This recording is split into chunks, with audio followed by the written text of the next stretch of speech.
जी accrual pre payments कुछ समझ आया? थोड़ा बहुत।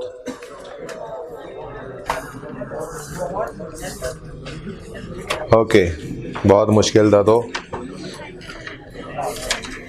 छोड़ दो। सी है पेज तो बता दें कौन से पेज हैं। मिल गया।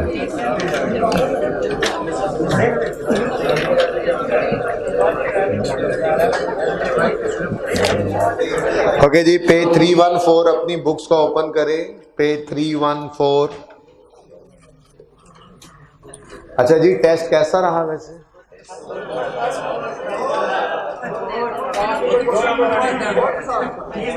फिफ्टी 51 बच्चों ने दिया। किस किस बच्चे ने टेस्ट नहीं दिया? बैठा हुआ है पीछे चला जाए, मेरी क्लास में ना बैठे। तुम वहीं खड़े हो जाओ। अब तो ठीक हो ना? तो तबीयत ठीक है ना तुम्हारी? प्लीज प्लीज अटेंडेंस शीट लेके आओ यार, इनको निकालो यहाँ से, तो निकालो। टेस्ट दिया तुमने? एजाज, जिन्होंने टेस्ट नहीं दिया प्लीज मेरे सवाल पढ़ते पढ़ते ये एडजस्टमेंट कर लें, और जिन्होंने टेस्ट दिया हुआ है वो आगे बैठे। प्लीज खामोशी से ये काम करें। फैजान बोले मत, एजाज बोले मत। जो बोलता हूं मुझे नजर आया मैंने उसे क्लास से बाहर भेज देना। इसको बता दो कि मैंने कुछ कहा है। इसको बताओ मैंने क्या कहा है, कम से कम ये तो बता दो इसको। ये तो बता दो इसको, फिर कहेगा मुझे तो पता ही नहीं था इस बात का कि आप कह रहे हैं, मैं तो ये सुन ही नहीं रहा था, इतना भी नहीं सुन रहा था मैं। जल्दी कर लें ये, क्विकली क्विकली। और ये जो थर्ड लास्ट रो है ये भी आगे एडजस्ट हो, आप पीछे ना बैठे। तो आखिरी वाले भाई भी उठ के आगे तशरीफ लें आप, इनके लिए जगह छोड़ दें मोअज़्ज़िज़ मेहमानों के लिए। बाकी सबके अटेंडेंस चेक होगी तो बाकी सबको फिर क्लास से बाहर निकालूंगा ताकि सही से नुकसान हो। आने वाले मेहमानों को बताते रहिएगा आप क्यों खड़े हैं। ओके, पेज 314 ओपन कीजिए किताब का। उस पर आपको एक हेडिंग नजर आ रही है, alternate names for different terminologies. इसमें आप एक्सपेंसेस वाली साइड पे देखें, एसेट, आगे प्रीपेड एक्सपेंस लिखा हुआ है, दूसरा नाम क्या लिखा हुआ है? एडवांस। मैंने लिखा था आपके लिए ये, ठीक है। और नीचे देखें, इनकम के केस में तो लायबिलिटी की बात करें। अच्छा, और एसेट के केस में लायबिलिटी। अभी सिर्फ एक्सपेंस की बात करें, हमने इनकम को नहीं पढ़ा, उसको नहीं देखना, ठीक है। तो एसेट जब ये एक्सपेंस जब लायबिलिटी बनता है तो उसका मेन नेम क्या है? Accrued expense. उसको पेएबल भी कहते हैं, आउटस्टैंडिंग भी कहते हैं, एरियर भी कहते हैं, ड्यू भी कहते हैं और गोइंग भी कहते हैं। ये सारे नाम मैंने आपके उस लेजर के ऊपर लिखे थे। ठीक हो गया बेटा? ओके, इस लर्निंग आउटकम 3 को बहरहाल टिक कर लें। इसको इंशाल्लाह जब मैं इनकम भी करवा लूंगा तो इसको मैं एक टेबुलर फॉर्म के अंदर भी लिख दूंगा। कितने नंबर ऑफ स्टूडेंट्स थे भाई टेस्ट जिन्होंने दिया है? 61। ये गिनती करो बैठे कितने। ओके, आ जाएं आप प्रैक्टिस क्वेश्चंस पे। पहले जरा मैं टेस्ट की तरफ आता हूं। टेस्ट, वैसे टेस्ट का मैं पूछ रहा था कैसा रहा टेस्ट? कितने बच्चों को लगता है कि टेस्ट पास कर लेंगे? सवाल का नाम क्या था? ओके, सवाल ना आपकी किताब से ही उठाया था मैंने, ठीक है। वो असल में सवाल मैं करवाना चाह रहा था, फिर मैंने कहा अभी नहीं करवाता, नया टॉपिक शुरू करते हैं, इसको टेस्ट कर लेता हूँ, ठीक है। तो सवाल वो बहुत इंपॉर्टेंट है। और ये 2 सवाल, एक जो मैंने आपको FAR 2 का क्वेश्चन दिया था जिसमें हमने रिवर्स वर्किंग सीखी थी, हमने MJ एंटरप्राइजेस क्या नाम क्या था उसका? बहरहाल एक क्वेश्चन हमने किया था, 6 क्वेश्चन, उसकी बेस पे फिर हमने एक वर्किंग सीख के फिर 5 को सॉल्व किया था। याद आ रहा है रिवर्स वर्किंग का? उसका नाम पता नहीं जो भी था, ठीक है। तो अज़फार एंड कंपनी, मुझे भी याद आ गया, अज़फार एंड कंपनी वो नाम था, ठीक है। एक वो अज़फार एंड कंपनी वाला क्वेश्चन बहुत इंपॉर्टेंट क्वेश्चन था। उस जैसा क्वेश्चन भी जब FAR 1 के अंदर ये सारा एरिया होता था ना, तब इंट्रो के अंदर बहुत थोड़ा सा फिक्स एसेट डेफिनेशन का पोर्शन होता था। इवन डिस्पोजल यहाँ पे कभी वो कहता था जी है, टेस्ट नहीं करता था, नहीं होता था, डिस्पोजल भी आगे ही होता था। इतनी काम होती थी इंट्रो में एसेट और फिक्स एसेट डेप्रिसिएशन की डिस्कशन, ठीक है। तो उस वक्त भी FAR 1 की उस पूरे टॉपिक के अंदर ये दोनों सवाल अपनी मिसाल आप थे। इसको उठा दो, एजाज को भी उठा दो, ठीक है। दोनों पीछे चले जाओ। ओके, तो ये दोनों क्वेश्चंस प्लीज, एजाज तुम दोनों पीछे चले जाओ। ये दोनों क्वेश्चंस जो हैं, ये आप क्यों पीछे जा रहे हो भाई? टेस्ट नहीं दिया? आप दोनों उठ जाओ यार, उठ जाओ यार, ठीक है, जो भी बात है यार, पीछे जाके खड़े हो जाओ, जल्दी करो जल्दी करो जल्दी करो। ये शक्लें ना बनाओ मेरे आगे, डॉन एक ही होता है, पता है तुम्हें, एक वक्त में तो नहीं हो सकते। चलो चलो यहाँ से। एजाज तुम तब तक खड़े रहोगे जब तक इस टेस्ट का रिजल्ट नहीं आ जाता और तुम पास नहीं हो जाते, ठीक है? ओके, अगले टेस्ट तक खड़े रहो जब तक पास ना हो, और जबान बंद रखनी है, बोलना नहीं है, वरना आप क्लास से बाहर है, अगली मंजिल दरवाजे के पास ही खड़े हो जी। ये दोनों क्वेश्चंस बहुत इंपॉर्टेंट हैं। मैंने कहा अपनी मिसाल आप थे, ठीक है, तो दोनों क्वेश्चंस ही करने थे, लेकिन मैं आपको ये क्वेश्चन पूरा करवा नहीं रहा आज, टेस्ट आपके लिए मंगवाए हैं, आपको सिर्फ अप्रोच बताऊंगा और आप कहेंगे ओहो काश के ये हम सोच लेते तो मसला ही कोई नहीं था, सवाल में तो कुछ था ही नहीं। तो डिस्कस तो मैंने करना ही है बहरहाल। तो पहले मैं ये चाह रहा हूँ कि हम एक रूल कर लें, तो उसके बाद आखिरी 5 मिनट लगें, 10 मिनट लगें, क्योंकि उसमें यह है कि वो आपको होमवर्क दे के भेजना है, कल इन्होंने छुट्टी दे दी है, ठीक है? तो सोल्यूशन तो आपके पास सब किताब में ही मौजूद है, लेकिन मैं ये चाहूँगा कि सोल्यूशन आप ना देखें, पास होने वाले बच्चे ना देखें, बाकी जिन्होंने अगली बार दोबारा पढ़ना है सब्जेक्ट को वो बेशक सोल्यूशन से देख के कर लें, फ़ायदा तभी होगा। मैं सारी बात डिस्कस करूंगा, होपफुली मैं आखिरी 15 से 20 मिनट सिर्फ इसी के लिए निकाल लूँगा, आपको मैं तरीका बता दूंगा, सवाल करने का तरीका सामने होगा तो सवाल करना मुश्किल नहीं है, बस अपनी अकल पे मातम करोगे, काश कि हम ये सोच लेते। और ये सिर्फ और सिर्फ इस वजह से होता है कि आप ये सोच बदलने पे तैयार नहीं है कि जैसे 10 सवाल करवाए हैं 11वां वैसा ही टेस्ट में क्यों नहीं दे रहा। ये हर रोज कहते हैं, ऐसी बातें शुरू में होती भी थी, कुछ बच्चे अभी खड़े भी हैं आज, ठीक है, जो कह रहे हैं अभी भी फेल है हम, ठीक है, वो कहा करते थे पढ़ाते कुछ हैं टेस्ट में कुछ देते हैं। हालांकि टेस्ट जब भी डिस्कस किया है कोई एक लफ्ज ऐसा नहीं निकलता जो मैंने पढ़ाया ना हो, पढ़ाया तो सब होता है, बस कभी कोई 10 में से एक आधा नंबर, 20 में से 1 नंबर, 30 में से 2 नंबर, वो इतनी को तो गुंजाइश वैसे भी होती है। तो ओवरऑल सारा कुछ हमने किया होता है। समझ क्यों नहीं आता?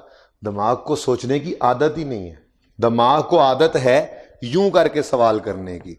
सवाल पढ़ रहे हैं, जहां पे थोड़ा सा अड़ा दिमाग लग रहा है कहीं सोच ना ले, सोल्यूशन है ना, सोल्यूशन से देखेंगे, क्यों हम देखें, क्यों हम सोचें, देखेंगे सोल्यूशन पड़ा हुआ है, ठीक है ना? तो इससे आपको नुकसान क्या होता है? आपके दिमाग को सोचने की आदत ही नहीं है।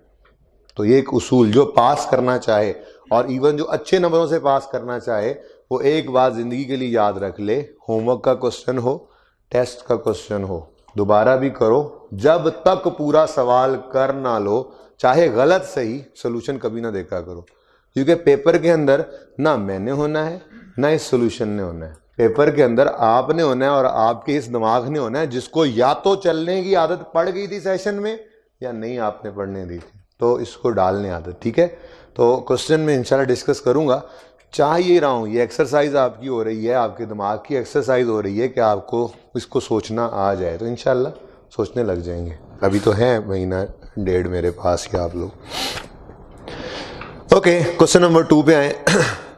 अब अगले 40 मिनट्स तक मैं चाहूँगा हम सिर्फ इसी पर बात करें और कुछ बहुत अहम कॉन्सेप्ट्स इसके डिस्कस कर लें, ताकि एक्रूअल प्री पेमेंट्स काफ़ी हद तक मेरा ये आपका ये चैप्टर ये ख़त्म हो जाए। इनकम को मैं आज भी नहीं छेड़ूंगा, हालांकि मैं इनकम को शायद आखिरी 10 मिनट में टेस्ट ना डिस्कस करूं, इनकम करवा दूंगा, बट मैं ये चाहूँगा कि हम आज इनकम की बात ना करें, ताकि आप छुट्टियों में जाकर, ये कल की छुट्टी जो है, छुट्टियों में आज का आधा दिन और कल का दिन, तो 1.5 छुट्टी होगी ना, तो छुट्टियों में यानी कि छुट्टी में आप खूब टिकाकर एक्सपेंसेस की प्रैक्टिस कर लें। जब आपको एक्सपेंसेस बिल्कुल अजबर होगा ना, कॉन्सेप्ट सारे समझ आ गए होंगे, ठीक है, तो हम फिर अगले दिन 15 मिनट के अंदर इनकम सीख के उसको परे मारेंगे, उसमें फिर बचना ही कुछ नहीं, सिर्फ रुख बदलना है। इसलिए मैं जानबूझकर इनकम को डिस्कस आज भी नहीं करूँगा, ठीक है?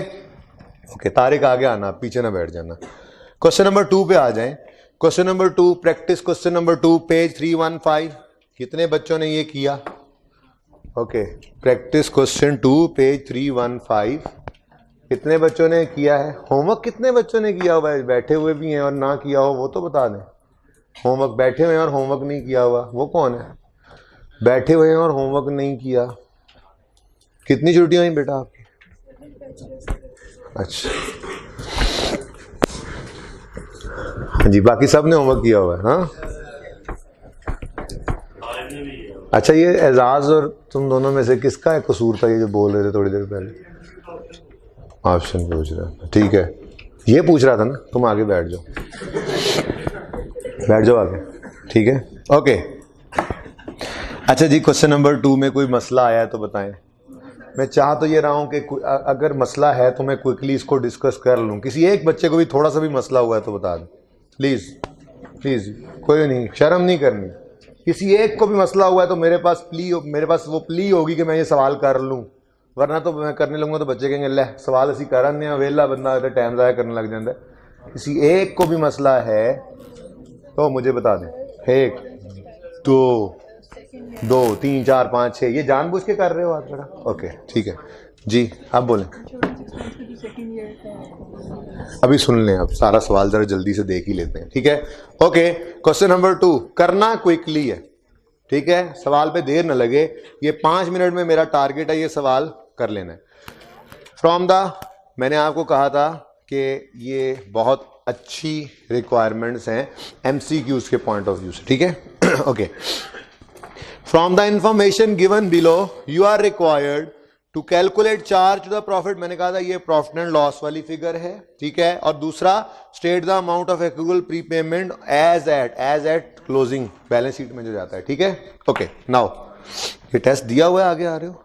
ओके, हाँ, आइए आओ, नहीं आइए जी, okay. The accruals and prepayments as at 30 June 3 were as follows, ठीक है। अब हमें उसने कहा है 3 चीजों के बारे में बताओ। अब वो तीनों क्या हैं? एक रेंट, एक रेट्स है। मैंने कहा इसको भी रेंट कह लो, दिल करे तो इंश्योरेंस कह लो, आपकी मर्जी, ठीक है, जो दिल करे उसका नाम रख लो, नो इशू, ठीक है। मार्कर किधर गया वो? गुलजार, अमजद बेटा जाना। रेंट, उसके बाद रेट्स, उसके बाद इंश्योरेंस, ठीक है जी, ओके।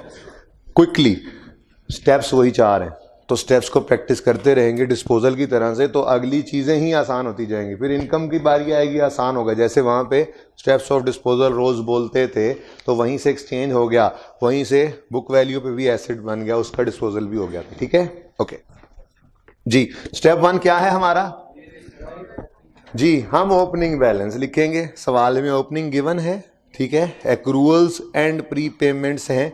अब उसने यहाँ पर ये नहीं बताया था ये एसेट है या लायबिलिटी है, हमें खुद देखना था ध्यान से। तो रेंट एक्रूड यानी पेबल। ओपनिंग में रेंट क्या है? ओपनिंग में यकम बता दो, यकम जुलाई 2003, ठीक है। वैसे तो ये लिखने की जरूरत नहीं, लेकिन चले, ओपनिंग पेबल वही लफ्ज लिख लेते हैं जो सवाल में लिखा हुआ है, जरूरी नहीं है, आपको समझाने के लिए लिखा हूं मैंने यहाँ पर। कल ओपनिंग पेबल के साथ बाकी सारे ऑप्शंस लिखे थे आपके लिए, ठीक है जी। कितना? 2000 ओपनिंग, रेंट ओपनिंग में एक्रूड है, रेट्स प्रीपेड है, इंश्योरेंस भी प्रीपेड। प्रीपेड तो क्या था? एसेट, ठीक है। तो रेट्स यकम जुलाई 2003, ओपनिंग प्रीपेड कितना? 1500, और इंश्योरेंस ओपनिंग में प्रीपेड है कितना? यकम जुलाई 2003, ओपनिंग प्रीपेड 1800। ये जब आपको थोड़ा याद हो जाएगा ना, तो ये आप ओपनिंग प्रीपेड सारा नहीं लिखा करेंगे, आप बस ब्रॉड डाउन लिखेंगे और एसेट वाली साइड पे लिख देंगे। आपको देख के पता लग रहा होगा ये प्रीपेड है, प्रीपेबल है, इस तरफ लिख देंगे। बस ओपनिंग लिख के, जैसे वीडी आज तक लिखते हैं, बस अभी 2-3 दिन लिखते रहें, कल की छुट्टी में लिखते रहे, ठीक है, ताकि ये चीजें याद हो जाएं जी। नेक्स्ट देखें, कॉन्सेप्ट में मैंने कभी आपके साथ धोखा नहीं किया, हर चीज़ मुकम्मल सिखाता हूँ आपको। लेकिन पेपर के लिए बहरहाल हमें कुछ चीज़ें इफेक्टिवली करने के लिए थोड़ा उनको एक स्मार्ट वे, क्विक वे, उसको याद करना ही पड़ता है। कॉन्सेप्ट के बगैर तो कभी बात आगे नहीं बढ़ी हमारी क्लास में। लेकिन कुछ सोचो, बैठ के वहाँ पे सोचते हो, उसकी बजाय एक क्विक वे होती है, इसलिए स्टेप्स बना के आपको तेज़ी से मैं ये करवा रहा हूँ। ओके जी। Payments made during the year 30 June 4 were as follow होना चाहिए था जी। 2003 और 2004 परेशान करने के लिए अलग था, ये साल तो एक ही है हमारा। हमारा साल शुरू हो रहा है 1 जुलाई 2003 पर और ख़त्म हो रहा है 30 जून 2000।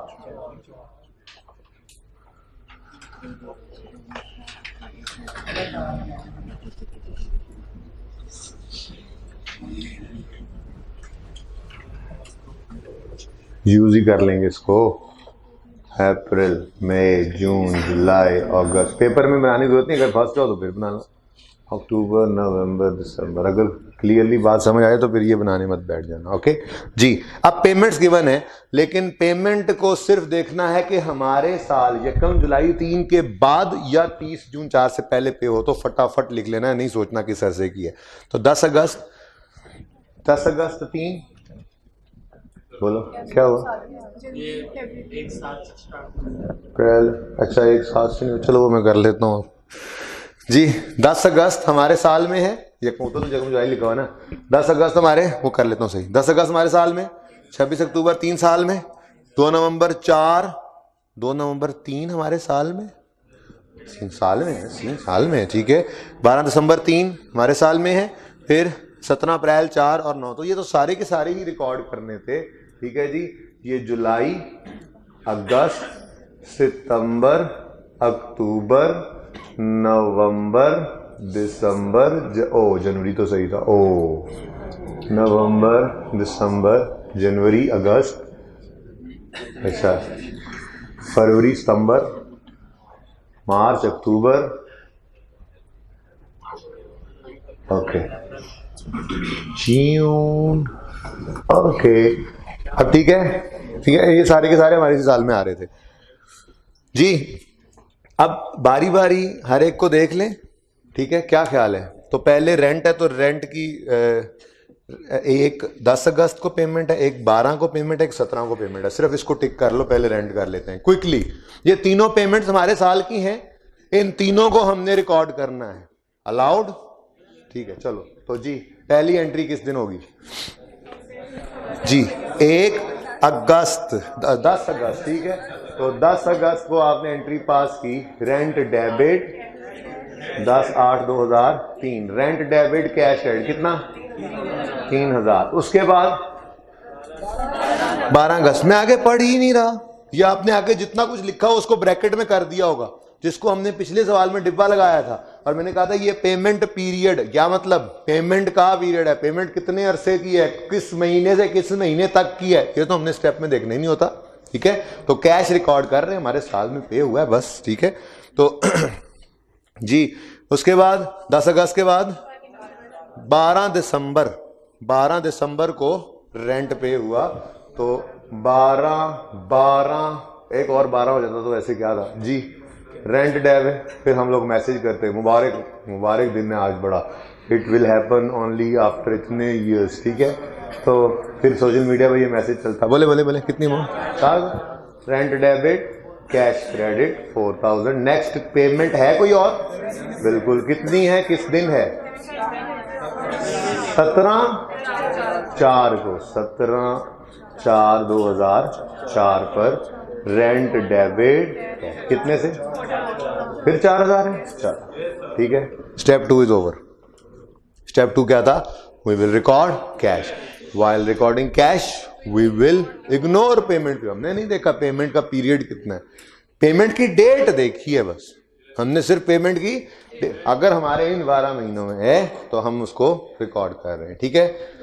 अच्छा, अब स्टेप 3 हमारा क्या था? स्टेप 3 क्या था? We will record, we will calculate closing, ठीक है। और उसके तरीका क्या बताया था? आखिरी पेमेंट को पकड़ लेंगे, ठीक है। तो आखिरी पेमेंट कौन सी है? ये 17/4 वाली, ठीक है। अब इसको हमने पकड़ लिया और इसका पेमेंट पीरियड देखते हैं जी। 4000 वाली ये रेंट है 4 months टू। वेरी इंपॉर्टेंट अब तरीका लिखने का उसका, वेरी इंपॉर्टेंट। क्यों?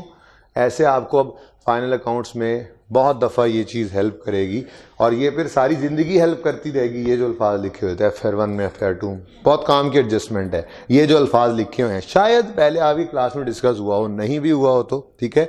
मैंने आपको ये बताया था, लिखा होता है 6 months टू 31 दिसंबर 12। तो इसका मतलब क्या होता है, वो 6 महीने जो 31 दिसंबर 12 पे ख़त्म हो जाने हैं। तो फिर वो शुरू कब होंगे, 1 जुलाई को शुरू होंगे। तो जुलाई, अगस्त, सितंबर, अक्टूबर, नवंबर, दिसंबर 6 महीने बनेंगे। ठीक है। ऐसे ही लिखा हो 9 months टू 31 दिसंबर 18। तो हम क्या कहेंगे, वो 9 months जो हैं 31 दिसंबर 12 तक। ठीक है, वो 9 months जो हैं 31 दिसंबर 12 तक। तो जो 31 दिसंबर 12 तक 9 महीने पूरे होने हैं वो शुरू होंगे फिर अप्रैल से, अप्रैल मई जून। ठीक है। तो ये जो अल्फाज है ना, ये जो तरीका लिखने का है, ये बहुत ही इंपॉर्टेंट तरीका है लिखने का और पेपर्स के अंदर उसकी बहुत फेवरेट एडजस्टमेंट होती है। ये अब पढ़ लेते हैं। रेंट है 4 months to 31 March, 4 months to 31 March, ये है 31 मार्च। तो वो 4 महीने जो 31 मार्च तक हैं, 31 मार्च 2004 तक है। ठीक है। तो वो कौन कौन से मंथ्स होंगे, मार्च, फरवरी, जनवरी और दिसंबर। भाई जब से भी शुरू हुए, बहरहाल चलो यूं कर लो, ये इन 4 महीनों की पेमेंट है। यानी जो आखिरी पेमेंट भी है ना, उसकी हद यहां पे खत्म हो जाती है। ये जो आखिरी पेमेंट है, इस आखिरी पेमेंट की टोटल कितनी उम्र, ये इसकी रेंज है। ठीक है। ये रेंज खत्म ही कहां पर हो रही है, 31 मार्च पे। तो फिर हमारे इस साल के अंदर रेंट की मद में कुछ महीने अभी तो आखिरी पेमेंट ही जब जो 31 मार्च तक है, तो अप्रैल मई जून की तो पेमेंट ही कोई नहीं। ठीक है। तो इसका मतलब ये 3 महीने हमारे पास पेएबल होंगे। तो इसका मतलब हमारे पास क्लोजिंग में पेएबल आएगा। ठीक है। वहां पे क्लोजिंग लिख देंगे। ये 3 महीने हमारे क्या बन गए हैं, पेएबल। ये क्या है जी, पेएबल। अब ये तो डिसाइड हुआ कि क्लोजिंग क्या है, एक्रूड है। ठीक है। 30 जून 2004 पर क्लोजिंग एक्रूड है, यानी क्लोजिंग पेएबल है। भाई जरा इधर हो जाओ, जगह कम है यार। ओके, हो गया, मेहरबानी। ओपनिंग एक्रूड और क्लोजिंग एक्रूड इस तरफ आ गया। अब ये कैलकुलेट करना एक बात थी, अलग से दिया नहीं हुआ था। ठीक है। अब गौर करो, अगर तो 4 महीनों का रेंट 4000 है, ऐसे ही है। पीछे वो पिछली वाली पेमेंट को देखो, 4 महीनों का रेंट दिया, वो भी 4000 है। उससे पिछली को 3 महीने का रेंट है, 3000 है। तो प्रोबेबली क्या लग रहा है, चलो ये इस तरह से 3 ना भी होती, सिर्फ आखिरी वाली ही 4000 गिवन होती है ना सवाल में, तरीका बता रहा हूं अब। तो हमें वो क्या कह रहा है, ये 4 महीनों का रेंट है। तो इसका मतलब 4/4, 4000/4। वो कहता ये 2 महीनों का रेंट है, 4000/2। वो कहता ये 10 महीनों का रेंट है, 4000/10। पर मंथ आ जाता, फिर देखते कितने महीने पेएबल है। That's it. ठीक है। तो ये उसूल याद रखना है, अगले पार्ट में भी काम देगा। तो क्लोजिंग एक्रूड कैसे निकला, हमने कहा जी पहले तो पर मंथ रेंट निकालो ना कहीं से, फिर बताएंगे कि आखिरी 3 महीनों का जो पेएबल है वो कितना बनता है। तो 4000 था 3 महीनों का रेंट, डिवाइड 4 का कर लो, डिवाइड बाय 4 करोगे तो डिवाइड बाय 4 करने से पर मंथ रेंट आ गया। ठीक है। अब कितने महीने क्लोजिंग डेट पर पेएबल है, 31 मार्च तक तो पेमेंट हो गई है। अप्रैल मई जून, ये 3 महीनों का रेंट अभी पे, चेक कर लो, पेमेंट की औकात ही यहां तक गई है। ठीक है। तो क्लोजिंग डेट पे एक्रूड है इंटू 3, कितना 3000 जी। तो स्टेप 3 हो गया। स्टेप 4 क्या था, balancing figure will be taken to profit and loss account. किस तरफ आ रही है, इस तरफ आ रही है, प्रॉफिट एंड लॉस अकाउंट जी। 12000 ही होना चाहिए था, ओपनिंग से मतलब पता लगा कि हमारे पास ये प्रॉपर्टी पहले से ही हमने रेंट पे ली हुई होगी। अब अगर हर महीने का रेंट 12 है तो 12,000 ही आना चाहिए था ना। चेक करो 12 ही है, तो हमारा मैकेनिज्म ऐसा चल रहा है कि हम बिल्कुल सही एक्सपेंस निकाल लेते हैं। ठीक है, सही है। कितने बच्चों ने बिल्कुल सही कर लिया था? वेरी गुड, शाबाश। ओके, नेक्स्ट क्या है? रेट्स। एक में ज़्यादा टाइम लगता है, बाकी सब सही से जल्दी जल्दी हो जाएंगे। रेट्स, रेट्स दो दफ़ा नज़र आ रहे हैं, रेट्स दो दफ़ा नज़र आ रहे हैं, 2 नवंबर और 9 मई को। और इंश्योरेंस सिर्फ एक दफ़ा ही है।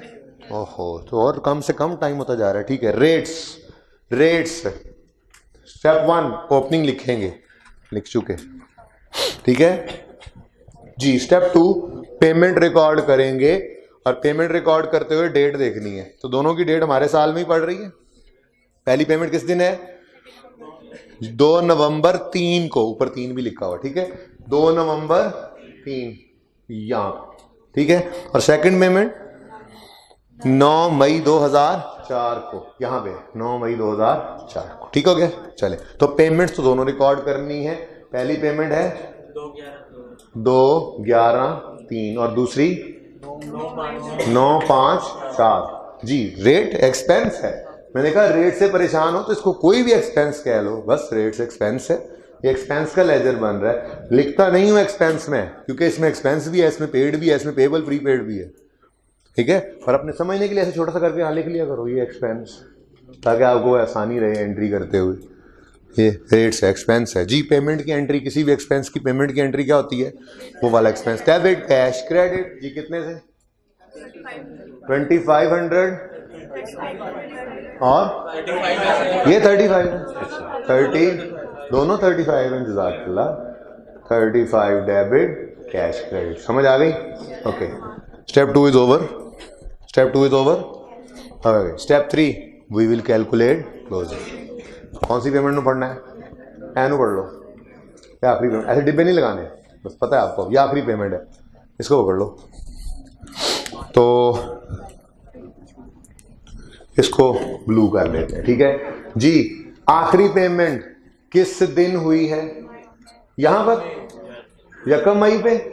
चलें, अब ये ब्लू जो है ना, ये मैं आपके लिए रेट्स की वर्किंग कर रहा हूं, ब्लू। ठीक है, चलिए जी। ये पेमेंट इस दिन हुई है। अब जरा इसकी रेंज चेक करते हैं। तो रेंज चेक करें, 9 मई को होने वाली ये पेमेंट, ये बिल्कुल 1 मई को नहीं हुई। तो ठीक है, आपको जी इधर कहीं हो गई होगी, बस ठीक है, समझ गए हो ना आप। ये बस 9 मई ही है। ठीक है, हमारे साल में हुई है पेमेंट। रेट्स हैं 6 मंथ्स टू 30 सितंबर 14। अच्छा, ये जो पेमेंट है, ये पेमेंट है उन 6 महीनों की जो हैं 30 सितंबर 14 तक। तो वो 6 महीने जो 30 सितंबर 4 तक होंगे, वो 6 महीने फिर शुरू कब होंगे? 1 अप्रैल से। ठीक है, तो चलो 6 महीने करने हैं ना, 6 महीने ही करने हैं ना। साल को तो इधर लाने दो जरा, यहाँ पे साल को तो यहाँ तक लाने दो जी। ये हमारा साल है, ये असल में हमारे साल की बाउंड्री है, जिसमें परेशानी होती है। अगर इस बाउंड्री से पहले पेमेंट गिरे तो हम क्या कहते हैं? बाउंड्री वॉल जरा ऐसे कर लेते। ठीक है, अगर हमसे आ रही ये पेमेंट इससे पहले रुक जाए तो हम कहते हैं ये पेबल है हमारी बाउंड्री, और आगे निकल जाएगी तो ओके। अब वो 6 महीने जो ख़त्म जाकर होंगे जुलाई, अगस्त, सितंबर, यहाँ ये क्या है जी? 30 सितंबर, 30/9/2004। यानी कि इस पेमेंट के 6 महीने, वो ऐसा होगा कि उन्होंने कहा होगा जी रेट्स बनते हैं अगले 6 महीने के इतने रुपए, तो 1 महीने में पे कर दो, ऐसे भी तो हो जाता है ना। तो वो 1 महीने के अंदर पेमेंट हुई हुई। बहरहाल इस पेमेंट की रेंज चेक करें, तो इस पेमेंट की रेंज क्या हो गया? इस पेमेंट की रेंज को क्या हो गया? हमारे साल से भी आगे निकल गई है। तो इसका मतलब ये क्या है? क्लोजिंग डेट पर प्रीपेड है। क्लोजिंग डेट पर ये क्या है? ठीक है जी। अब कितने महीने प्रीपेड हैं? ये देखें, ये हमारे साल के बाद वाले पीरियड को हम प्रीपेड कह रहे हैं। ये अरसा प्रीपेड है। ठीक है, ये अरसा क्या है? हम यहाँ पे मौजूद होते हैं। ठीक है, ये हम हैं, हम आप अपने आप को कह सकते हैं कि ये मैं हूँ, ठीक है। तो ये प्री पेमेंट है क्लोजिंग डेट पे। अब स्टेप 3, भाई इसका कुछ कर लें प्लीज, ठीक है। Step 3, we will calculate closing. अब हमने क्लोजिंग कैलकुलेट करना है, तो उसके लिए लास्ट पेमेंट को पकड़ लिया था, उसने बताया क्लोजिंग में प्री पेड बनना है। एक बार ये पता लग गया, फटाफट आके लिखो, प्री पेड है तो इधर लिखेंगे। अच्छा एसेट, अच्छा ऐसा हो सकता है कि ओपनिंग एसेट और क्लोजिंग लायबिलिटी बन जाए? हो सकता है, हो सकता है, ऐसा कोई नहीं ज़रूरी। बल्कि आपके हमारे ही पहले सवाल के अंदर क्या हुआ था, जो हमने किया था, पहले लायबिलिटी था और एंड पे आते आते एसेट बन गया था। ऐसे हो सकता है, ठीक है। बहरहाल अभी तो क्या है, 30 जून 2004 पर क्लोजिंग प्रीपेड है। 30 जून 4 क्लोजिंग प्रीपेड, ये पता नहीं है अब, तो उसके लिए अब देखो पेमेंट के बारे में कह रहा है। मैं चाहूंगा आप आदत बनाओ कि जो आखिरी पेमेंट है उसी में लिखे हुए को यूज करो, ये ना कहो कि पिछली पेमेंट को भी कंफर्म कर रहे हैं। वैसे ये सवाल चूंकि बेसिक था आपके लिए, उसमें उन्हें लिखा ही इसी तरह से हुआ है, 6 महीने का 3500 और 6 महीने का 3500। तो अगर 6 महीने का एक्सपेंस 3500 बन रहा है तो पर मंथ निकालना हो तो ये 6 महीने का है, मुझे पर मंथ चाहिए, क्या करेंगे? बहुत सिंपल, डिवाइडेड बाय 6 इंटू ये कितने महीने प्री पे कर गए हैं, 1 2 3, ठीक है जी। 3 जी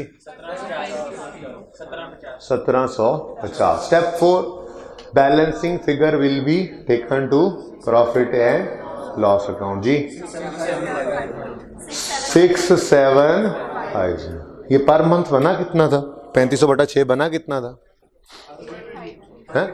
583.3 इंटू 12 करो तो यही बनता होगा, ठीक है।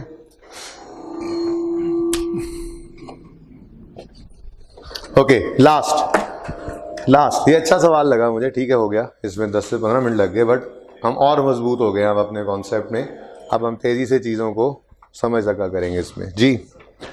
लास्ट क्या है? इंश्योरेंस। स्टेप 1 ओपनिंग लिख चुके, ओके। स्टेप 2 पेमेंट को रिकॉर्ड, कैश को रिकॉर्ड करना है और सिर्फ पेमेंट डेट देखनी है। तो इंश्योरेंस की तो एक ही पेमेंट है, 26 अक्टूबर 3 हमारे साल में, 26 अक्टूबर 3 ये पेमेंट यहां पे हुई हमारे साल में, तो रिकॉर्ड करो बस।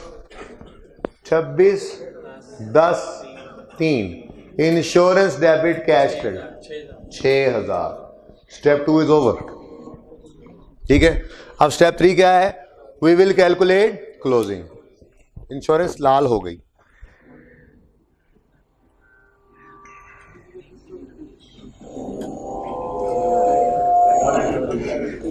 अच्छा जी सुने, छोड़े इसको, दफा करें।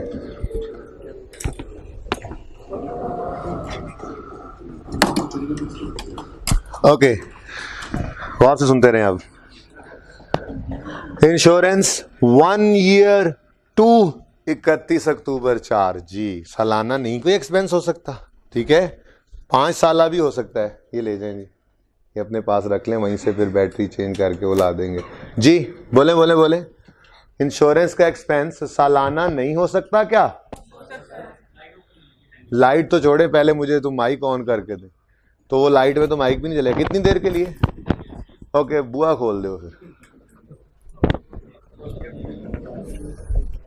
ये रिकॉर्ड नहीं ना हो रहा था, तो क्या हुआ? बुए को बुआ ही कहते हैं आप। ओके सुने प्लीज। 1 साल का इंश्योरेंस एक्सपेंस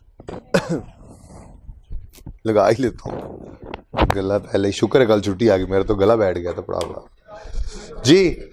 1 साल का इंश्योरेंस एक्सपेंस, वो 1 साल कब खत्म हो रहा है? 1 साल टू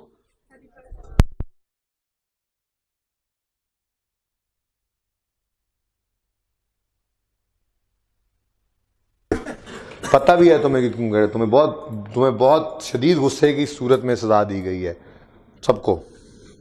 टेस्ट दोगे आइंदा? तो फिर बैठ जाना आइंदा। Okay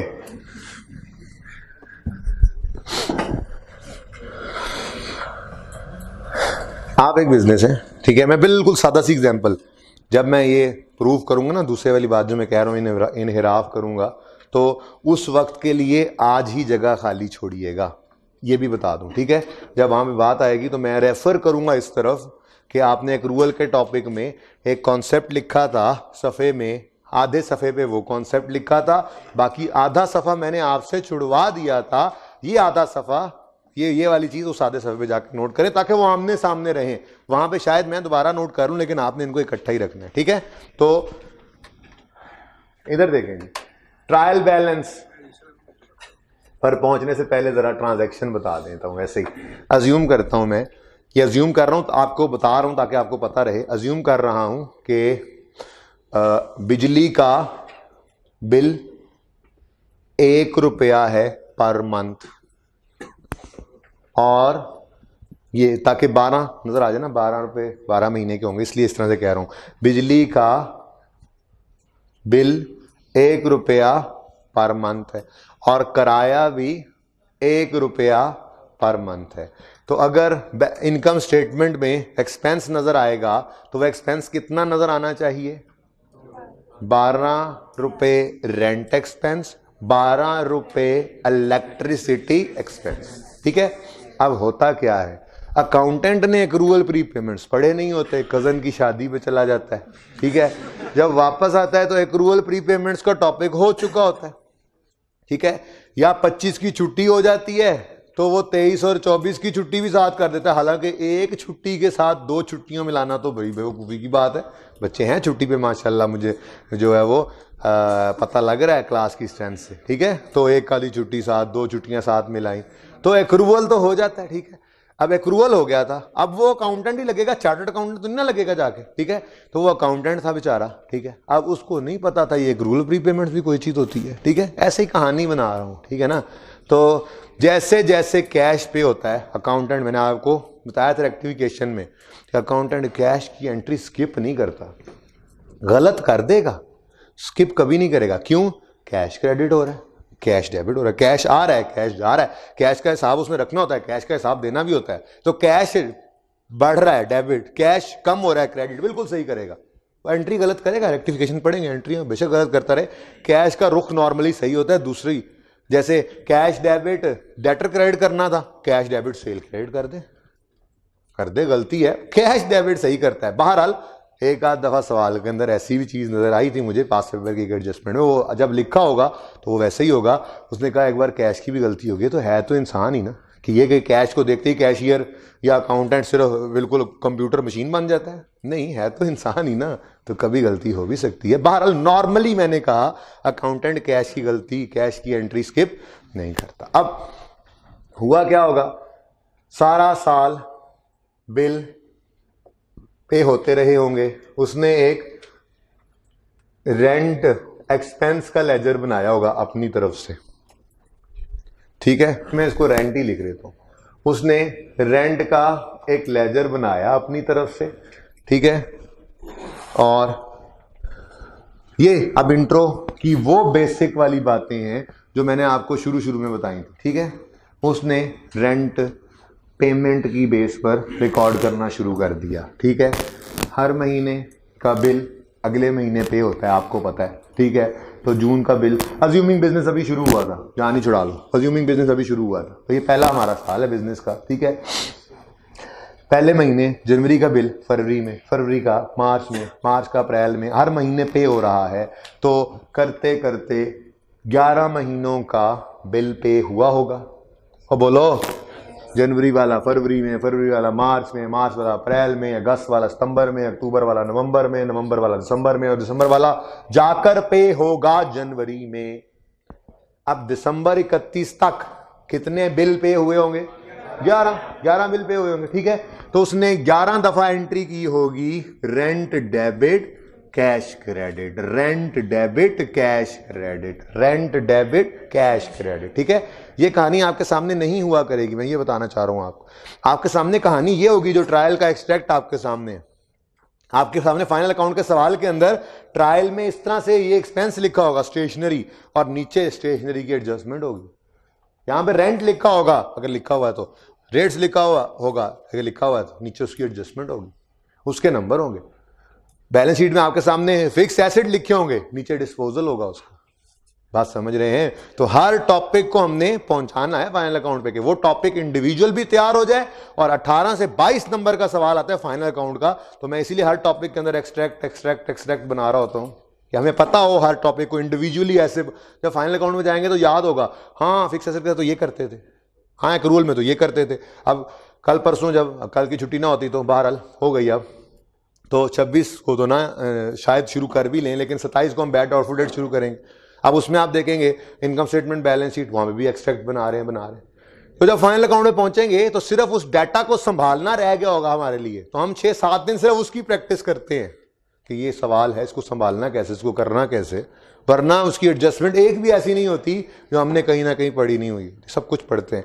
basic income statement, balance sheet वैसे बनाना सीख के आए हुए हैं बेसिक में, बाकी तो फिर यही हैं एड ऑन्स जो हर टॉपिक के साथ होते जा रहे हैं। तो इसलिए कोई भी क्लास छोड़ना किसी भी मौके पे इस सिलेबस के दौरान बहुत नुकसानदेह है। तो कज़न की शादी को 1-2 दिन भी दिए जा सकते हैं। तो रेंट, डेबिट, कैश, क्रेडिट की एंट्री की इसने, ठीक है। ऐसे ही दूसरा क्या एक्सपेंस बोला था मैंने? बिल, हाँ इलेक्ट्रिसिटी, लेट्स से इलेक्ट्रिसिटी का अकाउंट, इसको 11 रहने दे। ये इलेक्ट्रिसिटी की बात मैंने कहा, बिल और यहाँ पे रेंट दे दिया, ठीक है। 11 ये मैं इलेक्ट्रिसिटी की बात कर रहा था ना, ठीक है।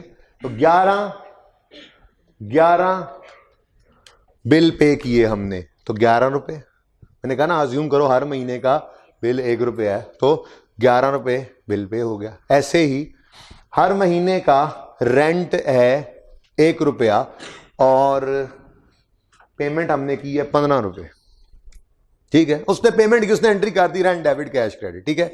अब क्या होता है? वही जो आप अब तक करते आए, क्लोजिंग, बैलेंसिंग करते हैं आप, बोलो बैलेंसिंग करते हो, बैलेंसिंग करते हो, और ये क्लोजिंग्स कहां उठाकर ले जाते हो? ट्रायल। तो इससे आपका वो ट्रायल बनता था जो आपने बेसिक्स में बनाना सीखा था, ठीक है। जब आपने एक्रूअल प्रीपेमेंट का टॉपिक नहीं पढ़ा हुआ था तो आप वो वाले अकाउंटेंट थे जिसने ये वाला ट्रायल बनाया हुआ था, डेबिट क्रेडिट ट्रायल बैलेंस, और इसका एक्सट्रैक्ट है, एक्सट्रैक्ट, ठीक है जी। क्या प्रॉफिट एंड लॉस कह रहे हो? क्या मुसीबत पड़ी हुई है तुम्हें? क्या कहना चाह रहे हो? बोलो ना, क्या प्रॉफिट एंड लॉस? क्या प्रॉफिट एंड लॉस? कह रहा है कि 15 लिख दिया आपने कैरी डाउन। हाँ तो 15 ही कैरी डाउन है। अच्छा नीचे, अच्छा। हाँ तो मैंने कहा पता नहीं प्रॉफिट एंड लॉस वाली कोई टेक्निकल बात लग रही थी, मैं तो इसलिए पूछ रहा था शायद कोई टेक्निकल बात हो, सबका भला हो जाए, पर ये नहीं बताना चाहता कंजूस आदमी। कोई नहीं, मैं इंशाल्लाह बता दूंगा आपको, मुझे जब पहुंचूंगा मैं वहां पे। जी एक्सपेंस जी, कैरी डाउन तो किसने बोला? मैं ना तुझे मार तेरे में गर्दन हो, तो अगर यहाँ पे वो पैनाडॉल की गोली मार देनी है मैंने तुम्हें, तुम ये कहोगे। तुम कैरी डाउन बिल्कुल होता है बेटा, ब्रॉड डाउन नहीं होता। इस कैरी डाउन का मतलब क्या है? ये कैरिड है, कैरिड डाउन कर लिया हमने ट्रायल में। ट्रायल से ये इनकम स्टेटमेंट वाली चीजें इनकम स्टेटमेंट में जाती हैं, बैलेंस शीट वाली बैलेंस शीट में। परेशान ना हो, ठीक है। पहुंच गए बात पे। क्लोजिंग तो है, ये क्लोजिंग ट्रायल में जाएगा, वहां से क्लोजिंग इनकम स्टेटमेंट जाएगा, वहां से ये क्लोजिंग प्रॉफिट बन के कैपिटल में क्लोज हो जाएगा। यहीं से तो क्लोजिंग एंट्रीज निकलनी है। क्लोजिंग एंट्री से कॉन्सेप्ट रहता है, मैंने आपको कहा था इन्वेंट्री में जाके पढ़ाऊंगा और फिर फिक्स एसेट वाली एंट्री भी करेंगे आके। वहां पे क्या यही कॉन्सेप्ट होता है कि प्रॉफिट एंड लॉस वाले आइटम से सिर्फ क्लोज होते हैं। तो क्लोजिंग तो होता है, अगले साल ओपनिंग कुछ नहीं होगा। ओके क्लियर है? क्लोज तो जाके सब कुछ कर रहे हैं प्रॉफिट एंड लॉस, और प्रॉफिट एंड लॉस भी क्लोज हो जाता है फिर कैपिटल में। अगले साल प्रॉफिट एंड लॉस में कुछ पड़ा ही नहीं होता। ये है कॉन्सेप्ट क्लोजिंग एंट्रीज का। आएगा वक्त तो पढ़ेंगे, फिलहाल तो यहां पर आपको नजर आया ये रेंट अकाउंट, सिर्फ रेंट लिखा हुआ है, कितना? 15। और इलेक्ट्रिक सिटी कहते हैं ना आप लोग, एक्सट्रैक्ट था जी। ये आपका ट्रायल है। अब इस ट्रायल को सिर्फ इतना सा देखें, आपके सामने ये तो पिक्चर होती ही नहीं है, ठीक है। ये पिक्चर तो आपके सामने होती नहीं है, ये पर्दा पड़ा हुआ, ठीक है। सवाल जब हुआ करेंगे फाइनल अकाउंट्स के, उन फाइनल अकाउंट के सवालों के अंदर आपके सामने तो ट्रायल होगा, यहाँ से आपने इनकम स्टेटमेंट बैलेंस, आपको क्या पता पीछे क्या हुआ वही, ठीक है। तो अगर ये नहीं है तो यहाँ पर देखकर ये लग रहा है ये रेंट एक्सपेंस है और ये इलेक्ट्रिसिटी एक्सपेंस है। जितना एक्सपेंस है उतना ही पेड है। ये कब कहेंगे? जब अदर इंफॉर्मेशन में कोई इंफॉर्मेशन ना हो रेंट की या इलेक्ट्रिसिटी की, तो खुद से तो थोड़ी अज्यूम करना है। पर्चे में कहोगे हाँ सर ने कहा था 1 रुपया बिजली का बिल है तो ये 12 नहीं है तो फिर ठीक है, ऐसे तो नहीं होगा ना। तो मैंने आपको वैसे बताया है कि 1 रुपया है, ठीक है, लेकिन आपसे इसने जब एडजस्टमेंट करवानी होगी तो ये करेगा और ये करके अदर इंफॉर्मेशन में और भी चीज़ें आ रही होंगी। जैसे आपने एक एडजस्टमेंट सिर्फ पढ़ी है अभी तक, यहाँ पे आता था क्लोजिंग स्टॉक इतना है, याद आ रहा है? तो बेसिक वाली इनकम स्टेटमेंट बैलेंस शीट याद आ रही है? ट्रायल से हम इनकम स्टेटमेंट बैलेंस शीट बनाते थे ना, उसमें सिर्फ लिखा होता था क्लोजिंग स्टॉक, उसी के आगे की एडजस्टमेंट्स पढ़ रहे हैं। बीआरएस की एडजस्टमेंट आएगी तो उसके बाद लिखा होगा, फिक्स एसेट की बात करेगा उसके बाद, इसी के नीचे अग्रूवल प्रीपेमेंट, इसी के नीचे बैड डाउटफुल डेट, इसी के नीचे रेक्टिफिकेशन, इसी के नीचे कंट्रोल अकाउंट्स की, कंट्रोल अकाउंट की कोई एडजस्टमेंट दे दें, ठीक है। तो ये एक सवाल 20-22 नंबर का बनेगा, उसके नीचे 7, 8, 10 एडजस्टमेंट्स होती हैं। हर एडजस्टमेंट, हर टॉपिक से 1, 2 एडजस्टमेंट्स हैं। बेहतरीन अपना वो सब उसकी भी तैयारी हो रही है, इसकी भी तैयारी हो रही है, ठीक है। तो अदर इंफॉर्मेशन में वो लिखेगा, ऐसे ही वो लिखी होंगी ना अदर इंफॉर्मेशन, ठीक है, वहां पर स्टॉक वगैरह लिखा होगा, वहीं पर लिखा हुआ नजर आ रहा होगा। इधर देखो, rent per month is ₹1 and rent of 3 month ही बन रहा ना, 3 months इज प्रीपेड। देखो ऐसे नहीं लिखेगा वो, प्लेट में लिख के, ये प्लेट में रख के देने वाली बात है ये तो एडजस्टमेंट को, लेकिन वो मैंने मुश्किल अंग्रेजी आपको सवालों में दिखाई भी आज, इस तरह से लिखा होगा, इस तरह से। बहरहाल वो जैसी भी बात होगी वो बात ये बता रही होगी कि रेंट जो है वो 3 महीने का प्रीपेड है। वो सवाल करेंगे, बहुत से सवाल करेंगे, नजर आ जाएगा, ठीक है। बहरहाल और लिखा होगा ऐसे ही, electricity per month is ₹1 and electricity bill for 1 month is payable, ठीक है जी।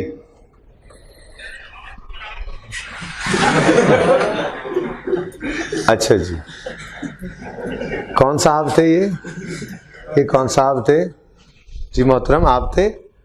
इनको ज़रा बाहर भेज दें, बाहर जाके कराएं जी जो काम करना है आपने। प्लीज़ गो अहेड बेटा, बाहर चले जाएं। ये मोबाइल साथ लेके जाइएगा, बिकॉज ये तो करना है ना आपने काम, और परसों आ जाइएगा क्लास में, ठीक है, ओके। बल्कि इसका मोबाइल आप रखो ज़रा, मुझे दे देना क्लास के बाद। आप इधर आगे बैठ जाओ मेरे पास, आपका मैं और इलाज करता हूँ। इधर आए, इधर आ जाए बेटा, प्लीज़ मेरे पास आ जाए। एहसास गिरने लगे थे तुम, तरस आ गया मुझे, खड़े रहो।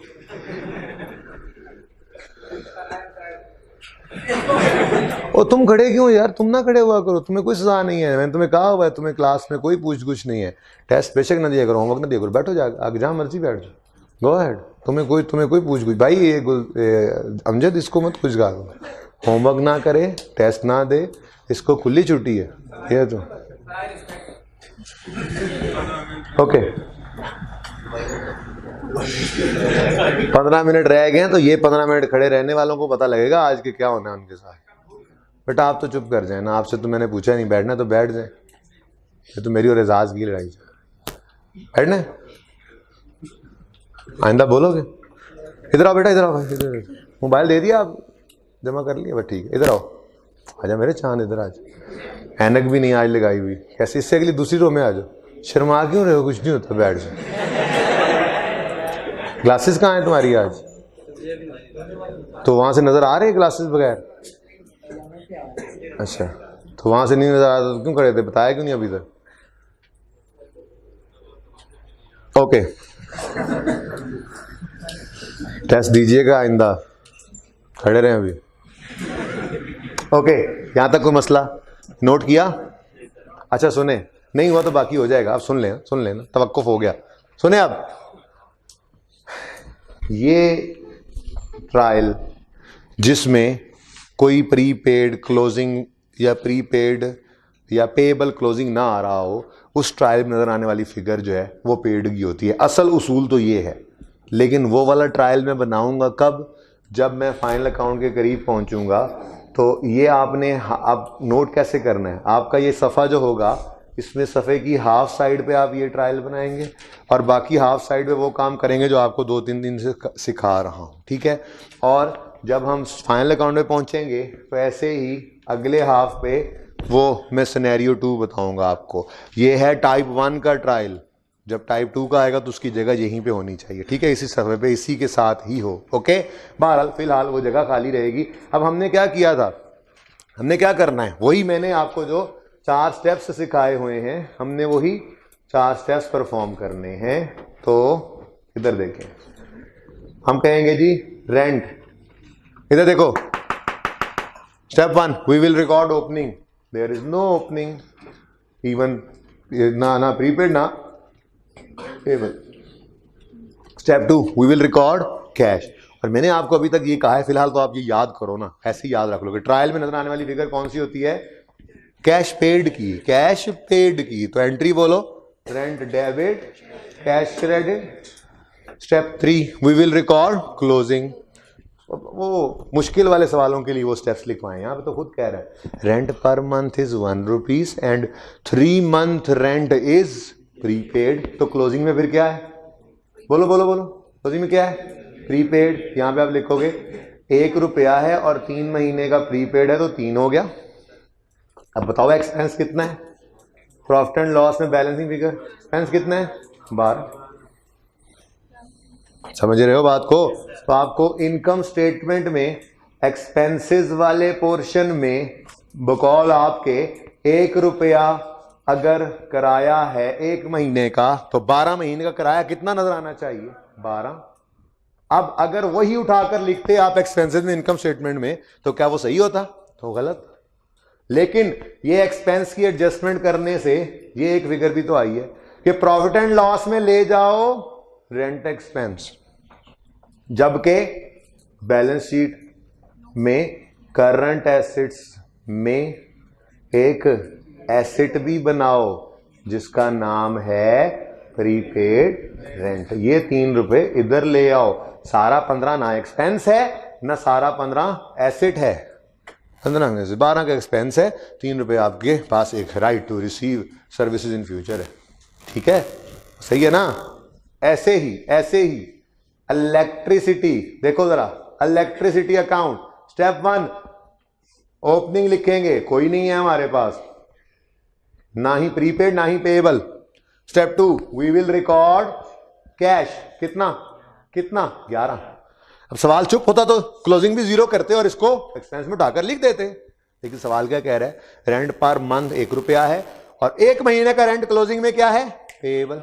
तो क्लोजिंग पेएबल इधर आएगा,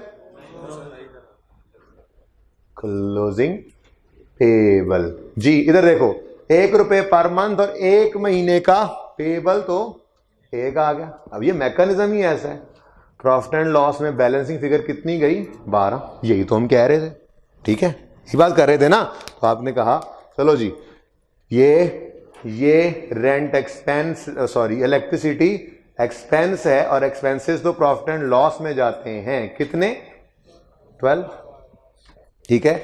और अगली बात ये क्या है, ये क्या है, लायबिलिटी है, तो ये यहां पर करंट लायबिलिटीज, पता नहीं आप वो आपका होगा जी ये क्या, ये कैसी बैलेंस भाई, इसमें ऊपर नॉन करंट एसेट होंगे, फिर करंट एसेट होंगे, फिर नॉन करंट शेयर कैपिटल होगा, वो capital sorry capital profit drawings, फिर नॉन करंट लायबिलिटी, फिर करंट। तो मैंने तो एक्सट्रैक्ट बनाया है, ये क्या है, इनकम स्टेटमेंट का एक्सट्रैक्ट है, बैलेंस शीट का एक्सट्रैक्ट है ये, ठीक है जी, एक्सट्रैक्ट्स बना रहा हूं, ठीक है। तो करंट लायबिलिटीज में इलेक्ट्रिसिटी पेएबल, इलेक्ट्रिसिटी पेएबल कितना, ये है असल कहानी, समझो कुछ। तो इसलिए ट्रायल में हमेशा कौन सी फिगर आएगी आपके लिए, पेड की। अब जो मैं आपको ये निचले खाने में बनवाऊंगा ना, वो वहां पे जाके दूसरी तरह का ट्रायल, उसमें वो अकाउंटेंट छुट्टी नहीं की होगी उसने, जब वो अक्रूवल प्रीपेड पढ़ाए जा रहे होंगे तो वो ये सब काम करके ट्रायल बनाएगा, तो उसमें एक्सपेंस भी होगा, प्रीपेड भी पड़ा होगा, पेबल भी पड़ा होगा, वो वहीं पे जाके देखेंगे। बताऊंगा, जगह इसीलिए छुड़वाई ताकि आप माफ़ी ना दें। वैसे माफ़ी दे भी दें तो मुझे मेरी तरफ से माफ़ी नहीं मिल सकती, क्योंकि आगे जाके बहरहाल मुझे ये कॉन्सेप्ट पढ़ाना ही पढ़ना है जब फाइनल अकाउंट कर रहे होंगे। लेकिन 95% तक कह सकते हैं कि ट्रायल आपके सामने ये वाला आता है, क्योंकि उसने अक्रूवल प्रीपेमेंट की एडजस्टमेंट करवानी होती है आपसे, ठीक है, वो वहीं जाके पता लगेगा। तो ये देखें, ये क्लोजिंग, ठीक है, सही है ना। ओके, अब जल्दी से जरा इसको देख लें। कोई मसला था इस सवाल में? कोई मसला था इस सवाल में? कौन सी एडजस्टमेंट में था? अच्छा, अगर था भी तो दोबारा ट्राई करें, दोबारा। हाँ बोल। अगर रेंट के बारे में अदर इंफॉर्मेशन में कोई मतलब कुछ भी नहीं है और इलेक्ट्रिसिटी के बारे में तो अज्यूम कर सकते हैं ना, नहीं, रेंट के बारे में नहीं है तो बस रेंट जो एक्सपेंस है वही पेड है। मतलब यही बात मैं कह रहा था। मैंने कह दिया ना, खुद से अज्यूम नहीं करना। इलेक्ट्रिसिटी के बारे में है तो उसमें गड़बड़ है, नहीं रेंट के बारे में नहीं है तो नहीं है, बस खुद से अज्यूम करोगे। अगर इलेक्ट्रिसिटी पर मंथ 1 रुपया तो इसका मतलब रेंट भी 1 रुपया होगा, क्योंकि सर ने क्लास में एग्जांपल ऐसी ली थी। मैं ये कहना चाह रहा था यही है मतलब इसके बारे में कुछ इंफॉर्मेशन नहीं है तो बस यही पेड, यही एक्सपेंस। खुद से कैसे अज्यूम कर लें कि कुछ प्रीपेड है या कुछ पेएबल है, ठीक है। अच्छा जी, क्वेश्चन नंबर 1 कितने बच्चों ने किया था अटेम्प्ट?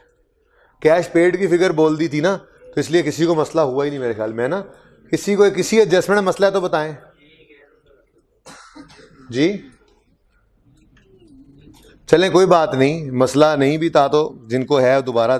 कितने बच्चों ने किया सवाल में से? ओके, बाकियों को अल्लाह तौफीक दे। चलो एजाज, तुमने होमवर्क किया, बैठ जाओ यार, क्या याद करोगे। सब बैठ जाएं जी, आखिरी 5-7 मिनट जरा आराम कर लें अगली क्लास में जाने से पहले।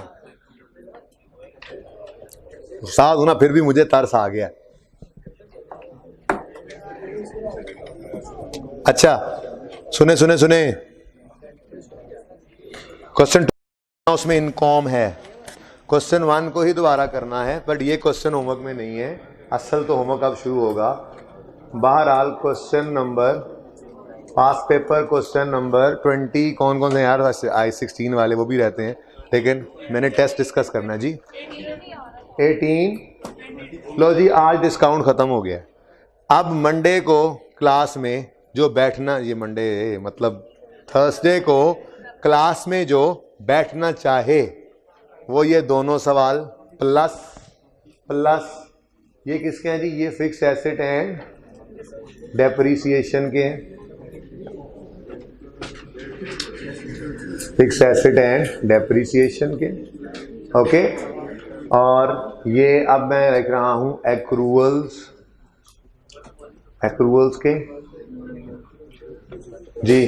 क्वेश्चन बैंक नंबर 1, ओके, ये तो हो गया ना एक।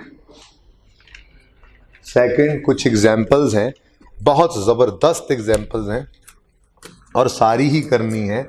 और ये ना आपकी जो 25 दिसंबर की छुट्टी हो, ये छुट्टी ये एक्रूवल्स और फिक्स एसेट्स के नाम हो जाए, तो मैं कहता हूं कि आपने 30 नंबर तैयार कर लिए, 25 के करीब नंबर कम अज कम मैं कह सकता हूं। एहतियातन बोलूं तो 15 से 25, एहतियातन भी बोलूं तो 15 से 25, सिर्फ इन 2 टॉपिक्स में से बन जाएंगे, सिर्फ इन 2 टॉपिक्स। आप कहोगे बेसिक्स कहाँ गई? और बेसिक तो हर जगह पे पड़ी है, जहां जाओगे बेसिक्स मिलेंगी, ठीक है। सिर्फ फिक्स एसेट और डेप्रिसिएशन तैयार कर रहे हो, मैंने एहतियात का रास्ता अपना लिया कि 15 से 25 नंबर हैं आपके, सिर्फ इतने से। तो एक कल का दिन मैं लगवा रहा हूं, सब तैयारी हो जानी है इसकी इंशाल्लाह, ठीक है।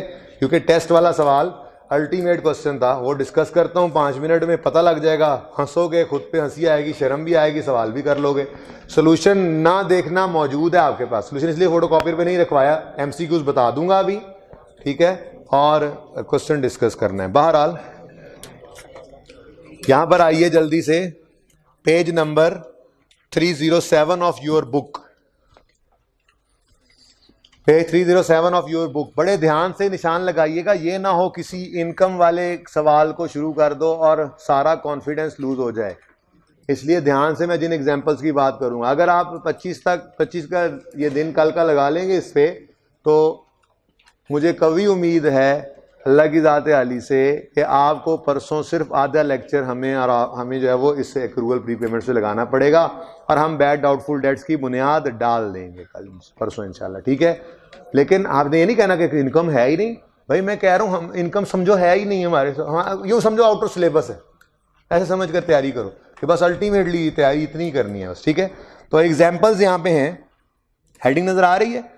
बहुत बेसिक एग्जाम्पल्स हैं लेकिन बहुत ज़बरदस्त एग्जाम्पल्स हैं कॉन्सेप्ट बनाने के लिए। एग्जाम्पल 1 करेंगे, टिक करते रहें, 2 करेंगे, 3, 4, ये तो बहुत इंपॉर्टेंट हैं जो मुझे बतानी पड़ेंगी, समझानी पड़ेंगी। इंटरेस्ट एक्सपेंस, इंटरेस्ट क्या होता है?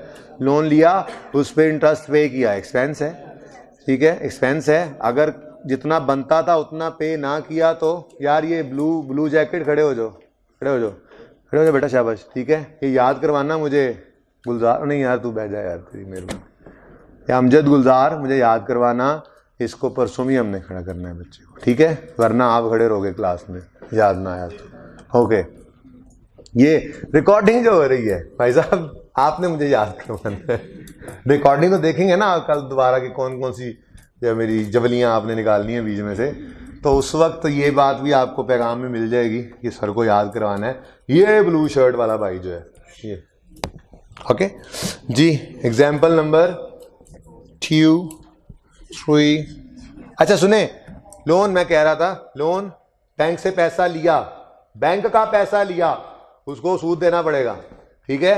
तो जो बंदा बैंक से पैसा ले और उसको सूद देना है तो एक्सपेंस तो उसका बन रहा है जैसे पैसा इस्तेमाल कर रहा है। तो अगर वो सूद दे देगा तो एक्सपेंस पेड भी हो गया, लेकिन अगर वो सूद नहीं दे रहा तो वो एक्सपेंस पेएबल बन जाएगा। तो है तो किसी भी एक्सपेंस की तरह से एक्सपेंस, लेकिन ये लोन वाली एडजस्टमेंट जो होती है, अदर एक्रूअल्स अलग से आते हैं, ये लोन की फाइनल अकाउंट में अलग से नजर आती है एडजस्टमेंट आमतौर पर। इतनी पसंद है उसको ये एडजस्टमेंट, इतनी मुश्किल कर सकता है वो, लेकिन बेस यहीं पे पड़ी है, एफर्ट करके आना।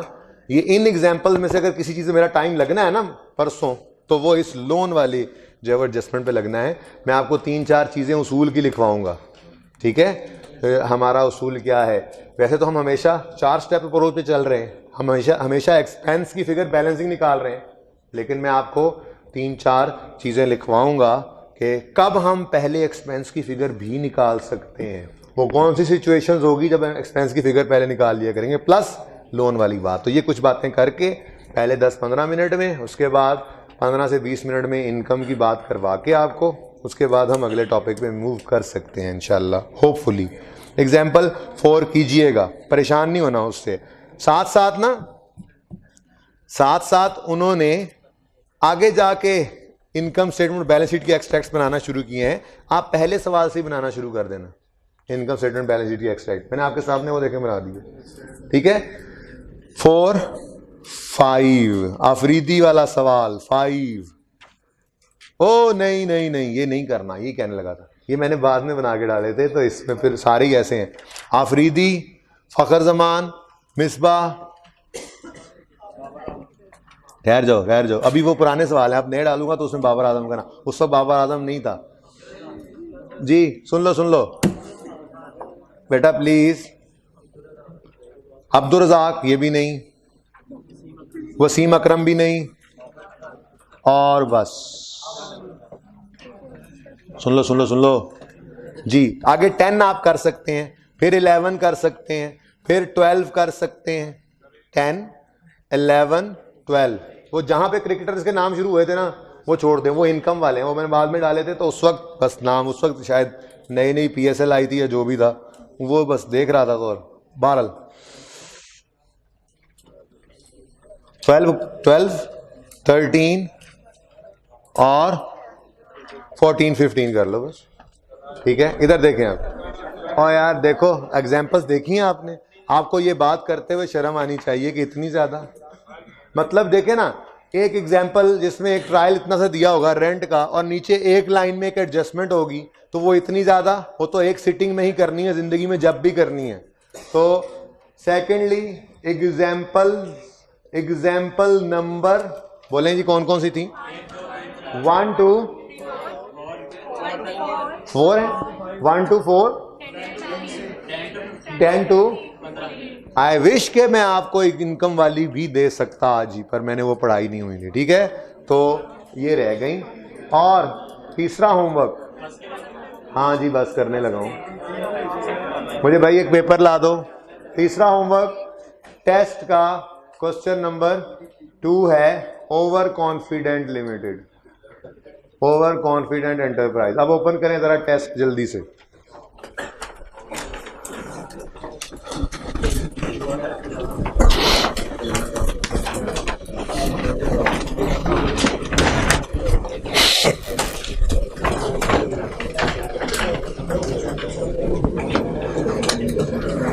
मैं 1 साल का आपके सामने अकाउंट थोड़ा प्रेजेंट कर रहा हूं, ध्यान से सुनिएगा। बहुत आसान बात है, अगर किसी को समझ आ गई तो ठीक है, ना आई तो खप खुप के आ ही जाओगे। मंडे को तो मेरे पास आओगी ना इंशाल्लाह। और यार मंडे ही मान गया ना, मुझे आज छुट्टी फील हो रही है, मुझे पता ही नहीं था असल में। एकदम आज आया दूसरी क्लास, पहली क्लास बच्चों ने कहा, मैंने कहा नहीं गोरी, उनको झाड़ दिया चुप करके। वैसे 2 वाले सुबह वाले थे ना, मैंने कहा पता नहीं यार कहाँ से सुबह सुबह आते हैं, थक गए हैं ऐसी छुट्टी का कह रहे हैं, कोई नहीं छुट्टी। दूसरों ने फिर कहा छुट्टी है, मैंने कहा अच्छा देखते हैं, नहीं है छुट्टी पर ठीक है। तीसरों ने कहा सर नोटिस भी लगा हुआ, मैंने कहा अच्छा। तो आपकी क्लास से पहले मुझे कंफर्म हो गया, तो मुझे तो संडे से ही लग रहा है एक छुट्टी है ना, 2-3 होती तो फिर। इधर देखें इधर देखें, रिक्वायरमेंट प्रिपेयर व्हीकल यानी एसेट अकाउंट। क्या मतलब भाई, एक्यूमुलेटेड डेप्रिसिएशन अलग पड़ा है, डिस्पोजल अकाउंट अलग दे दिया उसने, एसेट अकाउंट गायब कर दिया और कहा इस डाटा से एसेट का अकाउंट बनाओ। यकम 30 जून 11 एंड 30 जून 12 का मतलब क्या है? यकम जुलाई 10 से शुरू होगा, 30 जून 11 पर ख़त्म होगा, और फिर आप इसी को कंटिन्यू करेंगे ना ऐसे, ठीक है। यकम जुलाई 11 को शुरू होगा और 30 जून 12 पर खत्म होगा। तो कितने बच्चों को ये पता लग गया था कि ये अकाउंट बनाना है इस तरह से? चले, इनमें से पासिंग मार्क्स मिल जाएंगे आपको जिन्होंने एफर्ट की होनी है। एफर्ट की होनी है, जब पता लग गया ये करना है तो किसी ने ओपनिंग लिख लिया होगा निकाल के, किसी ने कोई एडिशन वगैरह, किसी ने कोई डिस्पोजल की कॉस्ट सही लिख ली होगी, कुछ ना कुछ लिखते गए होंगे। जो कुछ ना कुछ लिखते गए होंगे, कोई एफर्ट करते गए होंगे, तो पासिंग मार्क्स उनको मिलते गए होंगे। ये आप दोनों अगर फारिग हो जाएं ये मोबाइल देखने से, अमजद तो आप ज़रा इस सोल्यूशन को डिस्कस कर रहा हूँ, देख लें, ठीक है। ओके जी, ओके। तो अब सबसे बड़ा मसला, पहला मसला ब्रॉड डाउन था। ये मसला नहीं था, ये 2 दफ़ा बता चुका हूँ कैसे कैलकुलेट होता, ठीक है। सवाल में देखो, ओपनिंग एक्यूमुलेटेड यकम जुलाई 10 की गिवन है, बोलो ओपनिंग एक्यूमुलेटेड ऑप्शन गिवन है। अब एक बात करूंगा आपको कि ओ नो, मैंने आपसे कहा था calculation of cost if book value and date of purchase is given. इसने फिर किया क्या था, हमने बुक वैल्यू गिवन होती थी ना, बुक वैल्यू हम लिखते थे book value divided by book value percentage. Formula याद है? Given amount over given amount percentage into हमें चाहिए कॉस्ट, तो हम कॉस्ट को यहां पे रख लिया था हमने, तो ठीक है। तो हमने कहा था यहां पे इनटू कॉस्ट परसेंटेज, याद आ रहा है? अब इस सवाल में क्या हुआ था, बुक वैल्यू नहीं गिवन थी लेकिन एक्यूमुलेटेड डेप्रिसिएशन गिवन थी। तो कोई मसला नहीं, यहाँ पे बुक वैल्यू की बजाय एक्यूमुलेटेड, यहाँ पे बुक वैल्यू परसेंटेज की बजाय डेप्रिसिएशन। कितने बच्चों ने ऐसे कर लिया था? चलो 10-15 बच्चे हो गए जी। तो अब बोलें, अब बोलें, समझ आई है कुछ?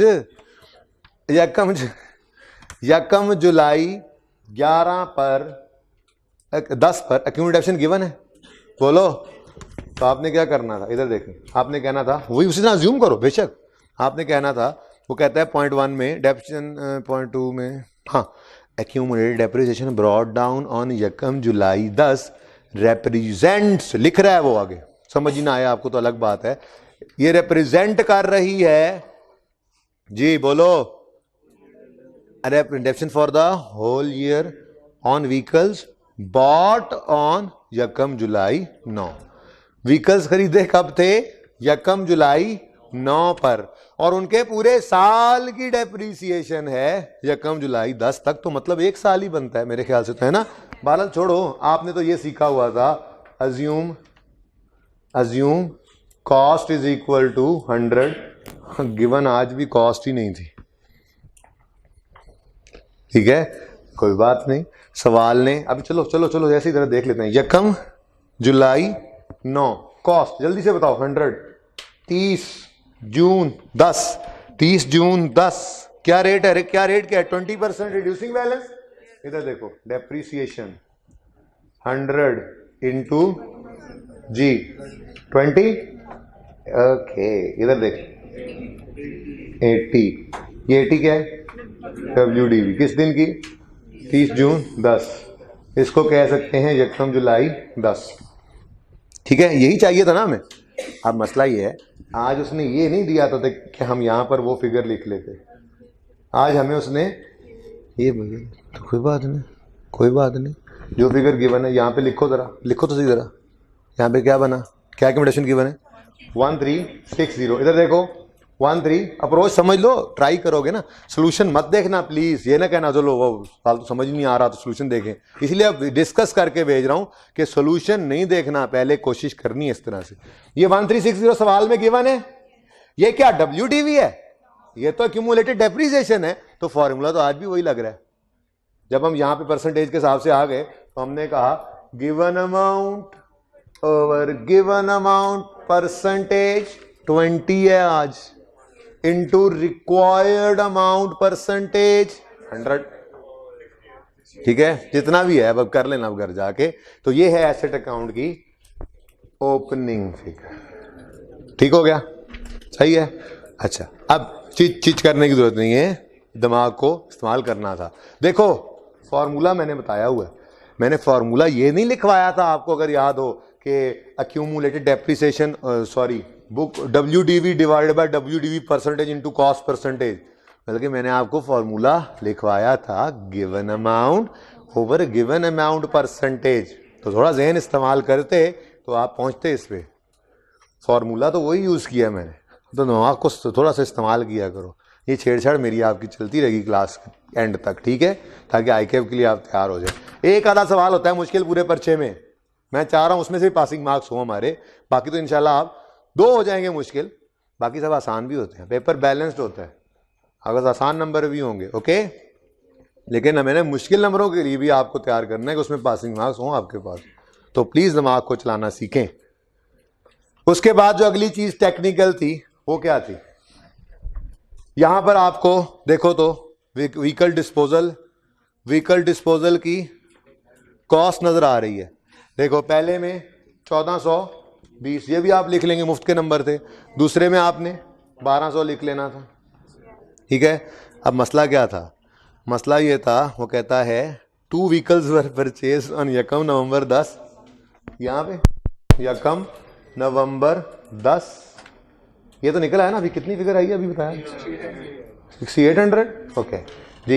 एडिशन यकम ये नवंबर 10 को, दूसरा यकम सितंबर, ये अगले साल में चला गया, ठीक है। अब सब कुछ हो जाने के बाद ये गिवन नहीं था, ठीक है, ये गिवन नहीं था, लेकिन इसका भी एक हल था।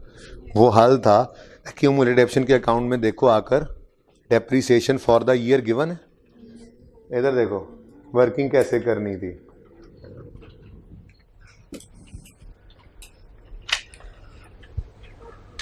ट्राई करना है ऐसे ही, सवाल किताब में सोल्यूशन है ना, वहां से समझ नहीं आएगी, ऐसे ही ट्राई करना जैसे लिखवा रहा हूं।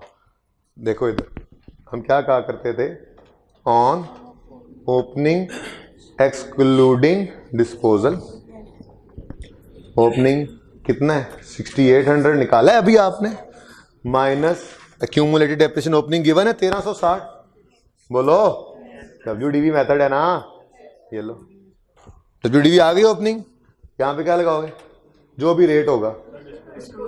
अच्छा डिस्पोजल एक्सक्लूड कर लो, डिस्पोजल अब वर्किंग नहीं ना की हुई, लेकिन वो वर्किंग क्या, कॉस्ट माइनस ये डेप्रिसिएशन भी सामने नजर आ रही है। वैसे तो कॉस्ट 1420, एक्यूमुलेटेड डेप्रिसिएशन उसी डिस्पोजल की 435 नजर आ रही है।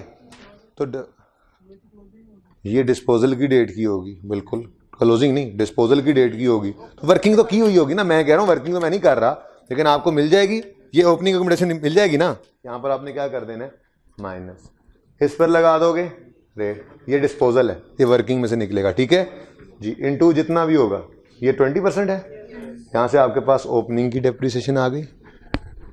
उसके बाद आप यहाँ पे आओगे और आप कहोगे एडिशन, तो इधर देखो वो कहेंगे पता नहीं, एडिशन का ही तो नहीं पता, लेकिन आप कहोगे हाँ ये तो पता है कि रेट 20% है, पहला साल है, हाँ ये तो पता है। किस दिन खरीदा है, यकम नवंबर को, तो नवंबर दिसंबर और आगे 6 महीने कितना, ये बस नहीं पता। डिस्पोजल की जो वर्किंग की है, जहां से ये ओपनिंग मिलना है, उसी डिस्पोजल की वर्किंग में से ऑन डिस्पोजल भी मिलना है, और उसी की एंड पे जो टोटल होता है 1 2 3 6 1 2 3 6 2 3 2 6 7, ये भी गिवन था, तो ये निकाल लोगे, ये निकाल लोगे, ये भी निकाल, ये तो ऑलरेडी गिवन है। अब ये निकल आना था बैलेंसिंग। अब जब ये बैलेंसिंग निकलना था तो मैथमेटिक्स चलनी थी। क्या चलना था, मैथमेटिक्स। अकाउंटिंग नहीं है यहाँ पे, अकाउंटिंग तो थी ही नहीं। आप कह रहे हो अकाउंटिंग नहीं सिखाता और अकाउंटिंग टेस्ट कर लेता है। मैं तो वो क्यों टेस्ट करता हूं जो आप इंट्रो में पढ़ के आए। इंट्रो सुबह से उनको कहता हूँ ना, इंट्रो में ये पढ़ा था, याद कराता है, तो याद तो करानी पड़ता है, मैथ भी पढ़ानी पड़ती है आप लोगों को, नालायक लोग हैं आप। ये इक्वेशन चेक करना जरा, x इंटू 20% इंटू, ये कवि साहब और काशिफ साहब, अब आपको ये याद आ रहे होंगे, असनान साहब जो मैथ पढ़ाते हैं जी, x into 20% into 8/12 is equal to वो फिगर जो आपने यहाँ कैलकुलेट की है। ये हो जानी है ना कैलकुलेट। अब इसको रीअरेंज करना है, x की फिगर निकल आएगी, वो क्या होगा, एडिशन। तरतीब बताई है, हिम्मत करना, हिम्मत से काम लेना। सवाल में सारा करवाऊंगा, इंशाल्लाह सॉल्यूशन देख के समझ भी नहीं आएगी, क्योंकि सॉल्यूशन में ये काम इस तरह से नहीं हुआ होगा जैसे मैंने आपको बताया, जैसे आपको सिखाया हुआ, ठीक है। तो इसलिए खुद ही करना, हो जाएगा। कितने बच्चों ने ऐसे सारा सवाल सही भी कर लिया था, ना करें, 1 2 3 4 5 6 7। अल्लाह हाफिज।